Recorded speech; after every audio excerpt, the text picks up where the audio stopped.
안녕하세요. 머니코치 김성민입니다. 일단 청약통장이 뭔지부터 간단하게 알아보면은 이게 좀 헷갈릴 수 있어요. 근데 예전에는 청약통장이 세 가지였어요. 처음 듣죠?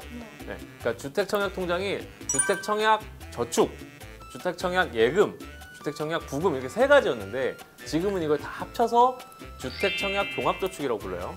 그 청약저축은 조건이 있어요. 어떤 조건이 있냐면은 지금 일찍 가입하신 것도 잘하신 게 가입을 좀 오랫동안 해야 되고요.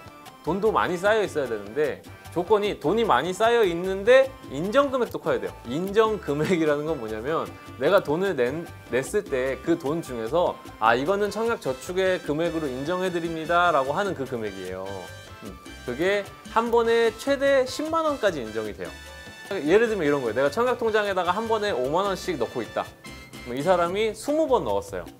그러면은 20회를 인정을 받게 되고 한 번에 5만 원씩이죠.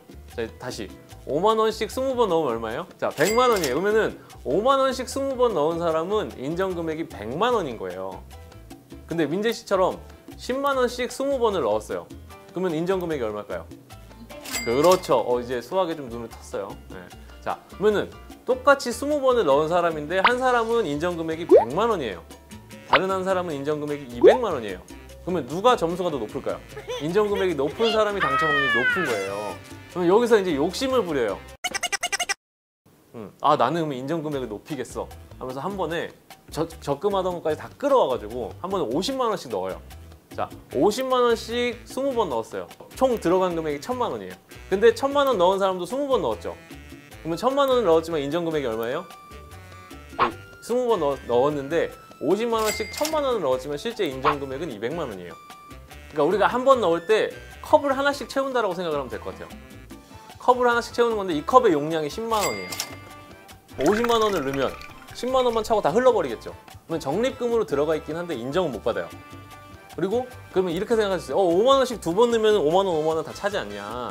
근데 그렇게 안 돼요. 컵은 한 번에 한 번씩만 딱 채우는 거기 때문에 5만 원을 딱 넣잖아요.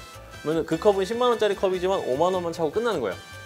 그 다음 5만 원은 그 다음 컵으로 넘어가요. 너무 많이 넣어도 좀 비효율적이고 너무 적게 넣어도 효율성이 좀 떨어지기 때문에 한 번에 10만 원씩 넣는 게 효율성이 제일 좋아요. 그리고 그렇게 해서 내가 계속 넣는 횟수도 늘리고 그 다음에 그 인정 금액도 같이 늘려놓으면 좋은 거고요. 그래서 한 달에 10만 원씩 넣는 게 어떻게 보면 제일 합리적이다.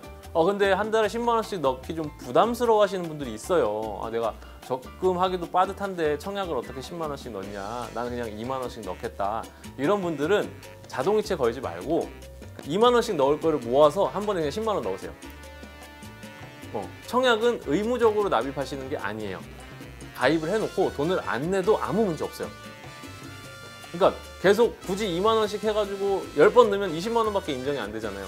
그렇게 하는 것보다 차라리 모아서 한 번에 10만 원씩 넣어서 2번 인정받는 게 우리 입장에서 훨씬 유리해요. 네.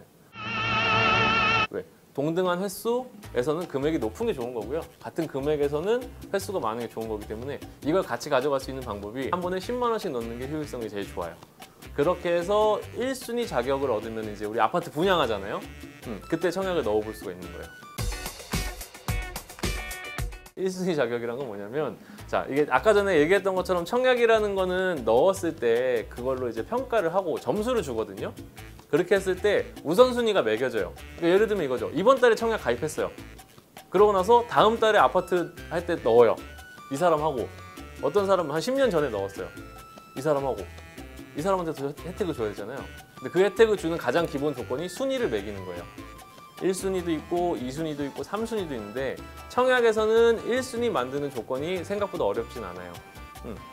1년 정도 12회 돈을 내면 되고 그 정도만 유지를 하면은 돈을 얼마가 됐든지 간에 1순위가 되는 거예요.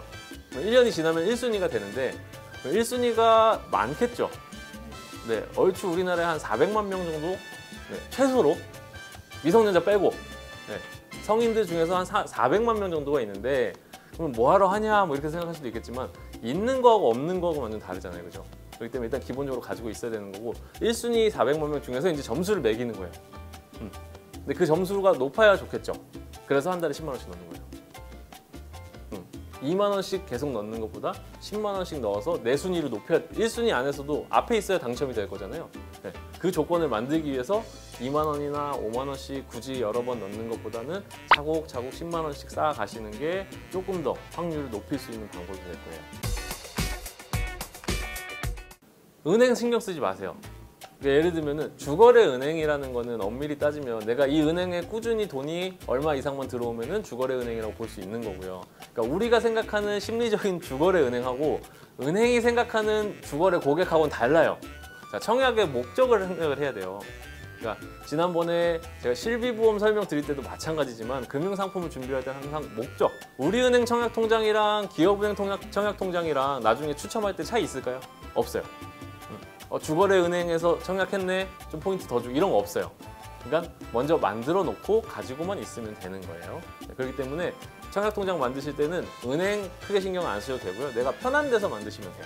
집을 사고자 하시는 분들은 뭐 요즘에는 이제 집이 사실 돈만 있으면 사요. 넘쳐나긴 하는데 그 집을 좀 더 효율적으로 내가 살 수 있는 방법이 청약을 활용하는 거기 때문에 최근에 뭐 그 나 혼자 산다? 나오는 이시연 씨 사례도 되게 화제가 됐잖아요. 네, 그 지역의 아파트 값이 되게 비싼데 높은데 청약통장을 활용해서 좀 더 저렴한 금액으로 분양을 받게 됐거든요. 그런 기회들을 살리기 위해서 우리가 준비를 하는 거니까 혹시 청약통장 안 가지고 계신 분들은 지금부터라도 차근차근 한 달에 10만 원씩 만들어서 쌓아가면은 내가 집을 살 수 있는 기회를 높이게 되는 거죠. 청약통장 편 여기서 마치도록 할게요.